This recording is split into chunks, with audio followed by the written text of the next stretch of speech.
Minasan, konnichiwa, Titachi desu. Oke, welcome back to my channel ya. Jadi hari ini aku mau bahas tentang belajar bahasa Jepang itu baiknya mulai dari mana sih? Oke, jadi sebelum masuk ke mulainya dari mana yang perlu minasan ketahui dalam bahasa Jepang itu, dan ini juga sejauh pengalaman aku dan pemahaman aku bahwa di bahasa Jepang itu ada yang namanya level ya. Sama juga kayak bahasa-bahasa lainnya. Ada level yang terendah itu level N5. Yang kedua level N4, yang ketiga level N3, next ada N2 sama N1. Nah, level N5 ini tuh yang paling dasar banget, yang kayak kita baru belajar ngomong, kita baru belajar berbahasa gitu ya. Level kedua itu merupakan level bahasa sehari-hari gitu. Jadi untuk komunikasi sehari-hari sama temen, sama keluarga gitu ya, itu di level N4. Dan di level N3 minasan itu bakal belajar tentang kosakata dan bahasa yang cenderung dipakai untuk bisnis, untuk di kuliah gitu ya. Yang cenderung bahasanya itu lebih formal dan lebih kompleks. Nah, untuk N2 dan N1 itu udah setara sama native speakers atau setara dengan orang Jepangnya asli gitu minasan. Jadi peruntukannya N2 N1 itu bisa dipakai untuk ya khususnya untuk kerja gitu ya, untuk kerja dan untuk kuliah juga dan untuk komunikasi sama orang Jepangnya langsung gitu. Nah, kalau misalkan minasan udah tahu kelima level tersebut ya. Nah, di sini selanjutnya aku pengen jelasin step by stepnya minasan belajarnya harus dari mana dulu. Kalau misalkan ngomongin level, itu level yang paling dasar banget sebelum level N5 itu adalah belajar hurufnya dulu. Sama kayak pas dulu kita masuk sekolah ya, belajar alfabet dari A sampai Z gitu kan. Nah, di bahasa Jepang juga sama, belajarnya dari satu huruf hiragana. Huruf hiragana itu adalah huruf asli bahasa Jepang. Kedua, huruf katakana. Huruf katakana biasanya dipakai buat nulis kosakata dalam bahasa asing gitu. Kosakata dalam bahasa asing mau itu bahasa Inggris, mau itu bahasa Indonesia dan bahasa lainnya gitu. Dan ketiga ada huruf kanji.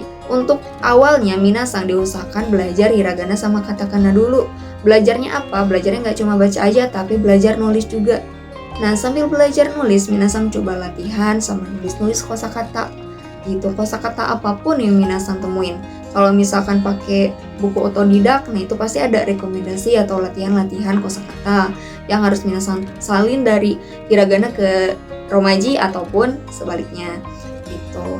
Nah, kalau misalkan minasan udah hafal nih hiragana sama katakana ya, kalau bukan nggak salah ya, kalau aku pribadi sih ngafalin hiragana sama katakana itu lumayan lama ya, hampir 1 tahun karena aku diulang-ulang terus gitu sampai bener-bener lancar gitu. Kalau yang pada umumnya biasanya aku ngajar di kelas gitu kan, sharing sama temen yang ngambil kelas hiragana katakana private, itu cukup dengan 10 kali pertemuan aja gitu. Tapi itu juga tergantung ya, tergantung anaknya, tergantung orangnya juga. Kalau memang misalkan 10, ada yang 10 kali udah lancar, ada yang udah bisa baca gitu kan, sambil aku kasih latihan-latihan kosakata, nulis kosakata, sambil aku kasih latihan bikin kalimat gitu ya, disalin dari romaji ke hiragana gitu. Nah, itu juga bisa memperlancar kemampuan mengingat dan menghafal huruf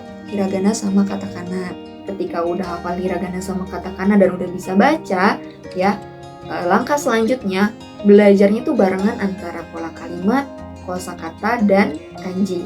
Oke, kalau misalkan kita nih acuannya itu adalah buku Minna Nihongo. Minna Nihongo itu kan yang satu ada 25 bab ya. 25 bab sejauh ini sih aku sama murid-murid di kelas aku bisa nyelesain dalam jangka waktu kurang lebih 3 bulan karena belajarnya itu 1 minggunya 2 kali gitu. Kalau misalkan belajarnya intensif ya bisa kurang dari itu gitu. Tapi kan ya tadi ya balik lagi gitu, jangka waktu orang itu beda-beda gitu untuk memahami yang namanya bahasa Jepang. Jadi bisa disimpulin dari sini, kalaupun misalkan minasan pengen belajar bahasa Jepang dari nol, tadi ya dari huruf dulu, terus aja sampai dihafalin dulu. Pokoknya intinya belajar apapun lah selain bahasa Jepang pun, intinya jangan maksain sih gitu, jangan nge-pressure diri buat kayak kejar-kejaran target gitu ya. Boleh sih kalau memang misalkan minasannya ngerasa mampu gitu, selama nggak menekan minasan sendiri gitu. Kalau aku sih gitu konsepnya. Jadi kalaupun misalkan udah belajar ngabisin buku, satu buku berapa ratus bab, itu kan berapa puluh bab. Nah itu aku coba aplikasiin ke komunikasi dulu sebelum lanjut ke level berikutnya. Gitu. Karena ya apa? Yang aku tekankan di sini prinsip belajar bahasa itu adalah balance, keseimbangan antara pemahaman kamu terhadap pola kalimatnya, penggunaannya, konteksnya, dan juga terhadap pengaplikasiannya seperti apa. Udah sesuai apa belum? Gitu. Jadi kalau misalkan kita udah belajar pola kalimat A, pas diomongin kira-kira enak nggak? Enak nggak didengar sama lawan bicara kita?